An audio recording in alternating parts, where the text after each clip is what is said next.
shifted her weight on the bar stool, afraid to turn back toward the man in the black leather jacket. Was it the fact that he'd been looking at her that was making her uncomfortable? Or was it the thought that he might turn away? Maybe a little of both. Had she been more like Carrie or Gina, she would have ordered a second drink and had it sent to the guy. Or boldly walked over and introduced herself.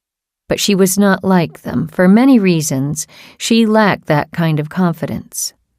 Not to mention the minor issue of her total lack of trust, where men were concerned. Lauren swallowed the shot in one gulp. Her throat burned. Good. Maybe it would relax her. Maybe it would give her some courage. She sensed his closeness before she turned. His erotic scent filled the air. Her palms began to sweat, and her cheeks flushed. She took a deep breath and glanced to her right. His vivid brown eyes caught her off guard, such a deep shade of brown they were almost black. He met her eyes, didn't blink. But she was not as skilled as he, and she had to look away. "I'm sorry for staring," he said. "Well, no, I'm really not.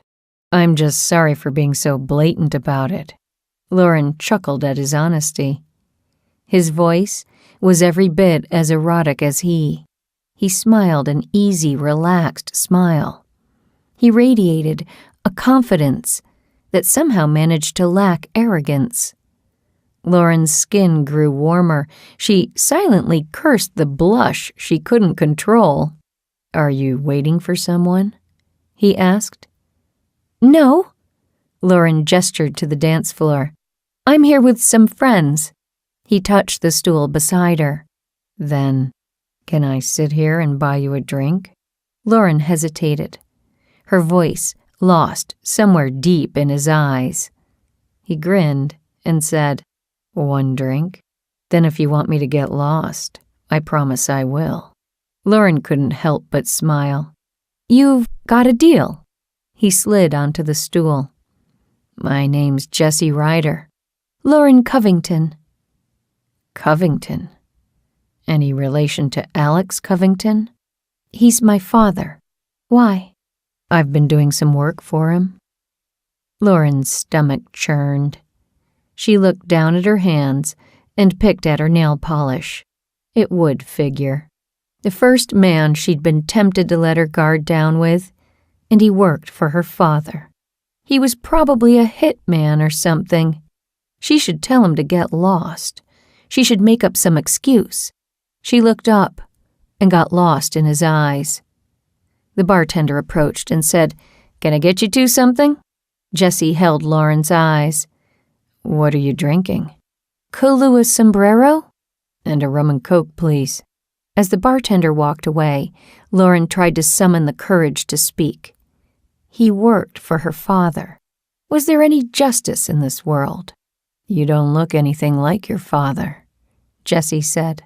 "I take after my mom," Lauren replied. She refrained from adding a "thank God" to that sentence. "So what kind of work do you do for him?" "Mostly research, digging stuff out of the buried past. Nothing all that exciting."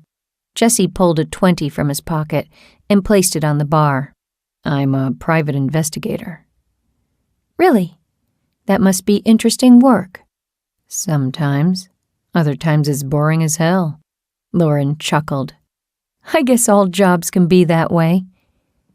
The bartender returned, placing the drinks in front of them. Jesse pushed the 20 toward him, which he took and moved toward the register. "Beware," Lauren said. "Here come my lunatic friends now." Gina collapsed onto the stool on the other side of Jesse. "Well, hello," she said. Jesse smiled. "Hi." "And you are?" Gina asked. "Jesse." Gina's ruby-red lips gave a dazzling smile. "I'm Gina, and you are stunning." Jesse simply smiled. Carrie rolled her eyes as she slipped onto the stool beside Lauren. "Hi," she said. "I'm Carrie." "Hi, Carrie," Jesse said. It's nice to meet you both.